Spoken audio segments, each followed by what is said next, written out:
Card King, here I come. Hello, sports fans, sports collectors, and all hobbyists. Welcome to the Card King Sports and Variety Show.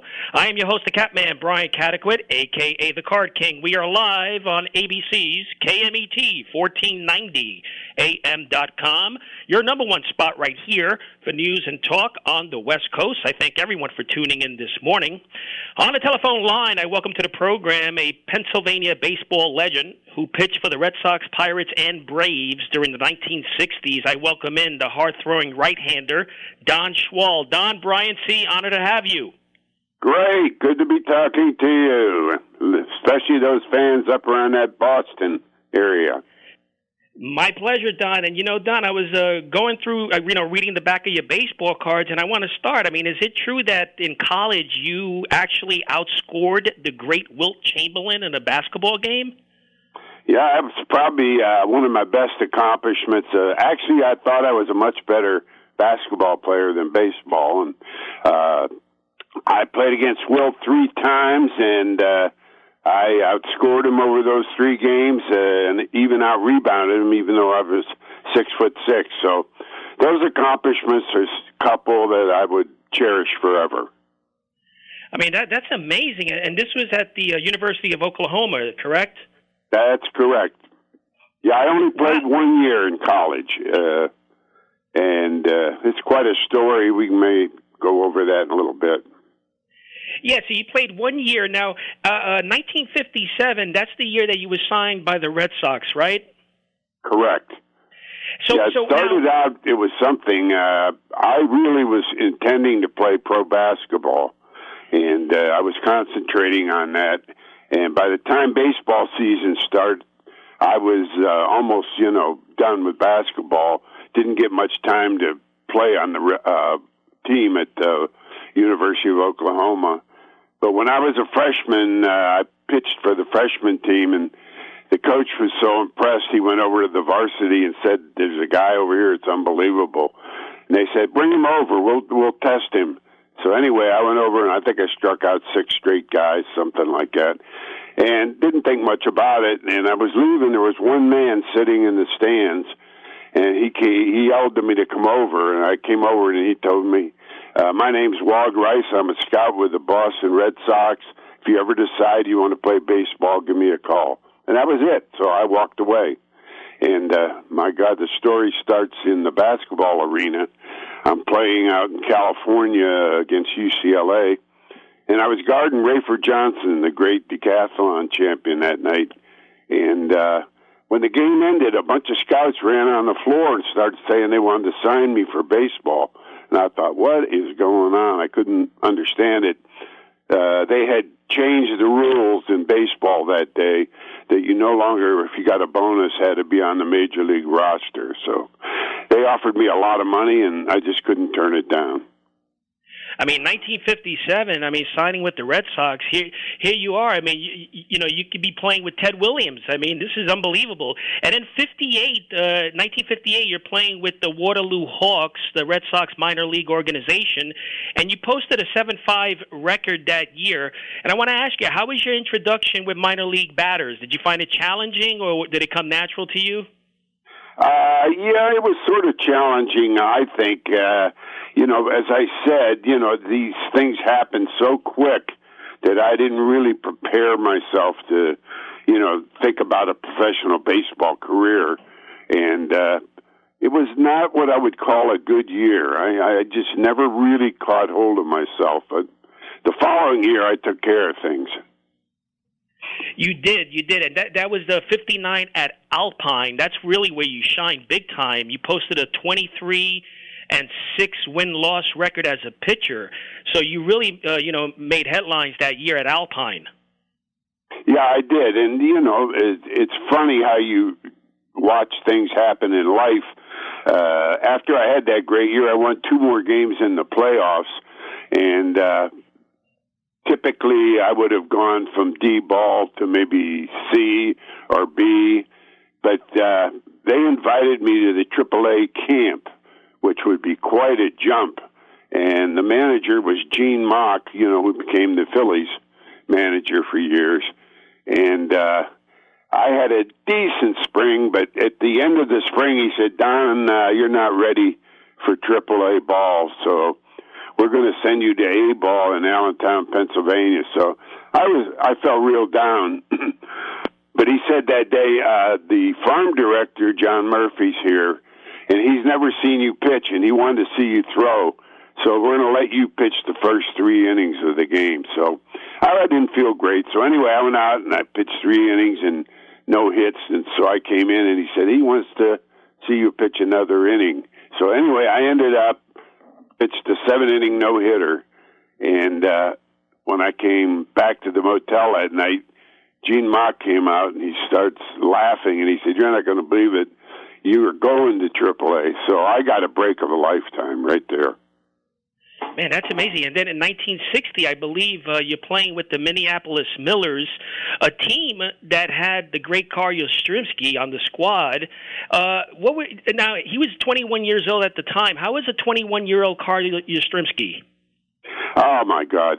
He and I roomed together. And when I went to my first day of spring training after I signed with Boston, I happened to be sitting next to a scout who signed Carl, and Carl came up to bat. And he said, "Watch this guy; he's going to be a batting champion someday."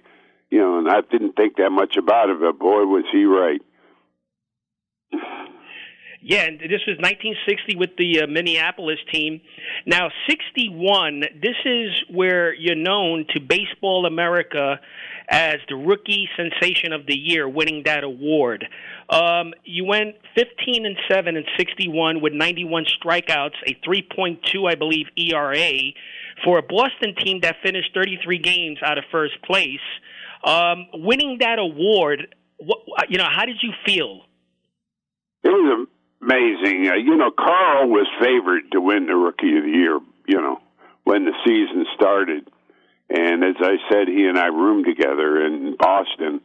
And he got off to a little bit of a slow start. He being a left-handed hitter, I don't know, he must have thought that Wall in Boston looked good. So he started hitting a lot of balls to left field, which the pitchers took note of, and they started pitching him that way. I think he hit 266 that year. And we were playing a game. I remember this so well in September in New York. And he came up and he hit a shot, and it went about 420 feet into the right center field stands. And when I saw that, I said, "My God, he's not that big a guy. He has really got power that we hadn't seen before." And boy, that's when his career really started to take off. Great hitter and a great player. Absolutely. But also, I'm looking at this list here. Now, that year, 61, not only Carl Yastrzemski you beat out for Rookie of the Year, you also beat out Kurt Schilling, another teammate of yours, right? Right. And Dick Hauser. I think they were on the list as well, which you beat out. Yeah, Dick was a very good player. He played with Kansas City. And I think I read one place, I think I beat him by 1 vote.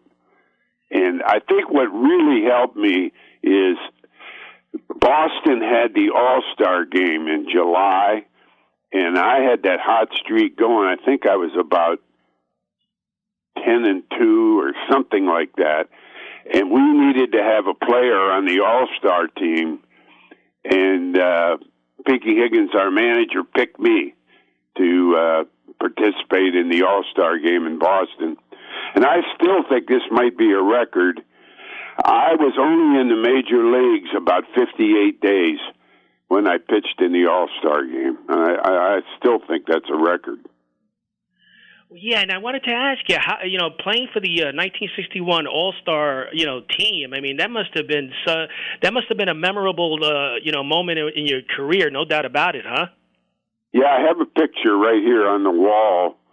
I had a man on third, and I struck out John Roseborough and Stan Musial to end the inning during the All-Star game. And incidentally, that's the only game ever ended in a tie. They stopped playing because of the rain. Yep. So you struck out Stan Musial. I mean, as a pitcher, how would you pitch to a guy like Stan Musial? Carefully. But I was very lucky. Elston Howard was catching, and typically when I would get 2 strikes on left-hand hitters, I would go away with a fastball, sinking fastball. He made me throw my slider in on their hands, and it worked. So, he really did a great job. And, this still puzzles me. I mean, you were with the Red Sox 61-62. Not sure why the Red Sox traded you to the Pirates for Dick Stewart. Were you upset about that trade personally? Well, here's the thing I learned later from a scout, Howie Hake, with Pittsburgh, who I did get traded to. The trade I was supposed to have been in, the Boston wanted a right-handed power hitter, and I was going to be traded to the New York Yankees for Bill Skowron. Do you remember Bill Skowron, the first baseman? Yes. I didn't know that. Big, strong guy. And the trade was about done, and incidentally, they won the World Series the next year, the Yankees, so that one got to me. Anyway, Boston found out that the Pirates wanted to trade Dick Stewart, who was a big, big home run hitter, and they changed their mind and decided to go for Dick Stewart, and who incidentally, I think he hit 44 home runs for Boston the following year. Man, so here you go from Massachusetts over to Pittsburgh, and this was 63-66. You played for Pittsburgh, and you're joining a team that had the great Roberto Clemente. I mean, did you get close to Clemente at all? Oh yeah, very much. In fact, he used to have me pitch batting practice to him because my ball moved a lot, and. I'll tell you a funny story about Roberto. When I got traded from Pittsburgh to the Atlanta Braves, the first night I was in Atlanta, I came in the 7th inning to pitch, and who's up at the plate but Roberto? And I remember saying, be aware, he gets that ball up the middle, and I think he broke Bob Gibson's leg one day, hitting him with a line drive. So anyway, I threw a couple pitches to him, and he hit a shot, and it hit me right in my pitching hand. I was out for a month. Oh, my God. Isn't that unbelievable? Yeah, that's unbelievable. But, playing with Clemente and playing with Yaz, you did have the opportunity to play with legends, no question about it. Oh, yeah. In fact, I think I added up once. I played with 11 Hall of Famers. I was very lucky. I had Mathews, I had Henry Aaron, Joe Torre, I had Phil Necro. Those guys were just on the Braves team. Yeah, it was amazing. And you're always amazed when you see such great players, but they're truly Hall of Famers. Yeah, I was going to ask you about Hank Aaron, but I was going to do this in order. So 63-64, you didn't see much action, I believe. You were out with a back injury, sore elbow. Now, what happened there, Don? I think what happened, I was playing some basketball during the winter, and we went into the weight room, and I did a stupid thing. I grabbed one of those big dumbbell, type things and lifted it quickly. And I felt something in my shoulder go. Probably was that rotator, But back then you didn't do anything for it. It's just one of those type of injuries you didn't know what to do. Yeah, so for about 2 years I couldn't get myself back acclimated, to really be pitching well. Yeah, and I personally feel, that prevented you from having a season like you had in your rookie year if it wasn't for those ailments. Right, exactly. And I'll tell you a funny thing about pitching. You're so dependent on your team. I had the misfortune of getting to Pittsburgh after the great 60 team got old, and they had Willie Stargell as a rookie and Don Clendenin. So we had Bob Bailey, I think. We had like 6 rookies on the team, So they were not a great team at that time. But in 65, 66, things really turned around. It did. And then the Pirates trade you to the Braves. I believe it was June mid-June 1966 for a left-hander pitcher, right, Billy O'Dell. What was your reaction? I mean, did you want to go to Atlanta? No, I didn't. In fact, Pittsburgh was leading the league at that time. We were having a great year, and Roberto was on fire. I think he was hitting about 350. We thought sure we were going to win the pennant, and Pittsburgh needed a left-handed reliever for the stretch.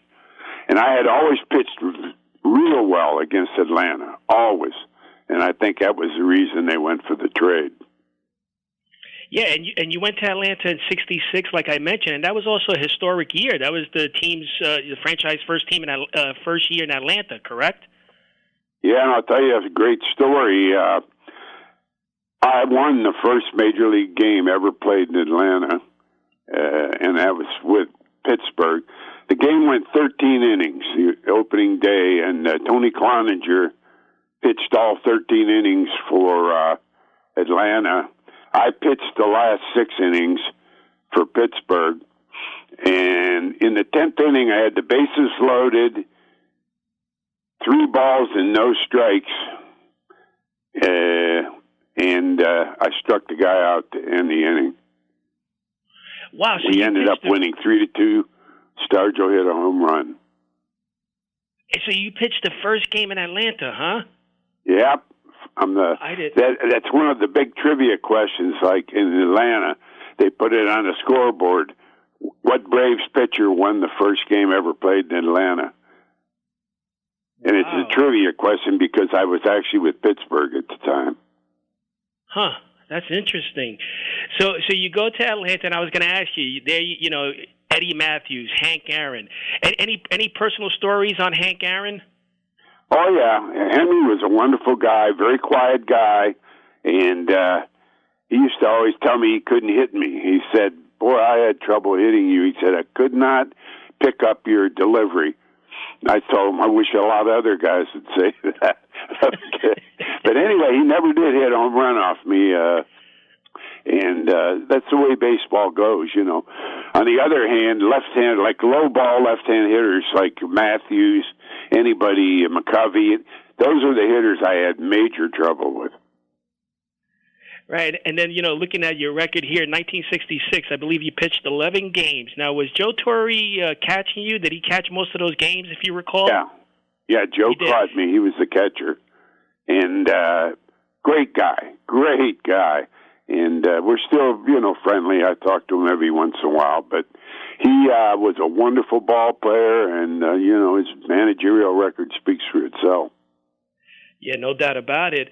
I want to ask you a question on your managers that you played for. I mean, you played for Pinky Higgins with the Red Sox, Danny Murtaugh, Harry Walker, I believe, Bobby Bragan, Billy Hitchcock. Out of those managers, who was the toughest? Who was your favorite? Well, I liked Danny Murtaugh very much. He just was a great guy to play for, and I liked the fact with him, like if you got hit hard, he wouldn't, like, put you on the bench. He'd bring you right back in the next day to make you, you know, get competitive again. I like that in him as a manager. And, of course, he won 2 World Series, you know. He was a great manager. I think I played for Harry Walker. I don't know if you remember Harry the Hat Walker. Sure. And he was a good manager for me. He was hard on you, but he really pushed you. So, yeah, both those two I thought were very good. And then 1967, your final year in baseball. So were you still facing arm trouble, back trouble that year? Basically arm trouble. I pitched, I think, 1 or 2 games in relief, but I couldn't get done as far as my arm was concerned. And I went down to Richmond for about a month to see if I could straighten it out, but it didn't. So I just figured I was going to get on with my life, and that's when the Braves finally said, I better retire. Yeah, so you retired in '67, and then what happened? What happened then? Like, were you still involved in baseball? No, I went into the investment business, so I was an investment advisor for about 41 years. Wow. And then, do you still follow the game, Don, or do you still enjoy baseball? Oh, yeah, I belong to the Pirate Alumni Group here in Pittsburgh, and we have a great organization. And we had a lot of the old '60s team, that Mazeroski and Stargill, all those players, and Vernon Law, Elroy Face. Elroy Face is 96. That's amazing. Amazing. He was on this program, and believe it or not, I mean, he sounds great. He sounds great. He is. He looks great. I don't know what his secret is. I keep asking him, But, yeah, he looks great. I'm going to be 88 March 2nd. You are 88. God bless you. Really? I mean, you sound fantastic. I feel great. And now, did you ever face Willie Mays? I always say he is the best hitter I ever faced. Really? How would you pitch? Go back to the '60s for me, Don. How would you pitch? What was going through your mind facing Willie Mays? Well, Willie had a great way of fooling you. He would come up in the first inning. He usually batted third. He would come up in the first inning, and nobody on base, and I'd get him 2 strikes, and I'd throw him a slider, not even on the plate, way low and away. And he'd swing, his butt would come out, and he'd fly around. So you'd say, that's his weakness. That's his weakness. Then he'd come up in the 7th inning with 2 men on. You'd throw him that same pitch, and he'd hit it 400 feet. Oh my God! He was great. So you think he's the greatest player of all time? The best. Everything. He could do everything. And he loved to play. That's what I liked. He just looked like he was having a great time. Now, did you ever see Mickey Mantle close up? Oh, yeah. I pitched a lot against Mickey. In fact, I pitched the game before Maris hit the 61st home run. And Tracy Stallard was going to pitch the last game. So we told him we weren't going to let him hit it, but we're not going to throw anything fancy. If he can hit our hard stuff, God bless him. So he went 1 for 4 off me. I think he got a single. But then the next day, he hit the home run off Tracy and beat him. I think he only beat him 1-0. But that was the one that broke Babe Ruth's record. Wow. Now the toughest batter you ever faced? Still Willie Mays, yep.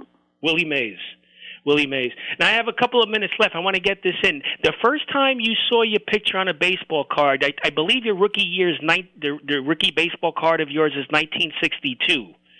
Correct. So the first time you see your picture on a baseball card, did you feel special? Oh, yeah. And, in fact, I still carry them in my wallet, and I give them to people, cards I autograph for them. And I remember Cy Berger, he represented Topps Bubblegum, and we got $150 to, have our picture put on the cards. Today, probably it's $150,000 or something, who knows. But he always treated me great, always. And Topps was very good. Yeah, so you had a great life. I mean, if there's anything that you can do over again, would you do anything over again, or you just, you had a great life? I mean, you made it to the big leagues. My coaches used to tell me to make it to the big leagues is like getting hit by lightning. That's how scarce it is. You got the opportunity to play in the big stage. Absolutely, and when I got out of high school and everything, I got a job at Ford in Michigan, there where all the car companies were, and I was making $80 a week. I thought I was rich, and thank God my brother had been in Germany with the Air Force, and he came back to the United States, and I pitched to him one day, and he went, "Jesus, you're wasting your time," and he talked me into going to the University of Oklahoma. Thank God. Wow. Well, listen, I really appreciate a few minutes, Don. It was fun. Hey, great. Always good to talk about baseball. It's a wonderful game. Thanks so much, Don, for your time. Honored to have you. Thank you again. We'll speak soon. All right. You just heard the great Don Schwall, 1960s pitcher for the Red Sox, Pirates, and the Atlanta Braves. Until next week, happy collecting to all.